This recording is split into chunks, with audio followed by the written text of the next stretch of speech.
চাচু দেখো কে এসেছে। পরিচয় করে দিবে না? ও ও হচ্ছে উকিলের বাচ্চা।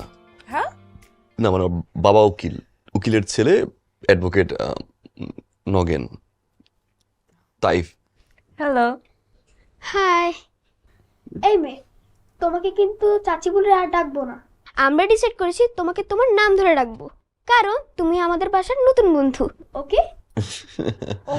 ওকে। বাই দ্য ওয়ে, তোমার নাম কি? স্যার আমার নাম Soha. Good name Soha. Thank you sir. আচ্ছা, না সাবা, তাইফ এখন যা, চাচা একটু ঘুমাবে না? ওকে চাচু, তুমি তাহলে এখন ঘুমাও, আমরা সোহাকে নিয়ে একটু যাচ্ছি। সোহা মামুনি চলো তো আমাদের সাথে, তোমার জন্য সবাই ওয়েট করছে।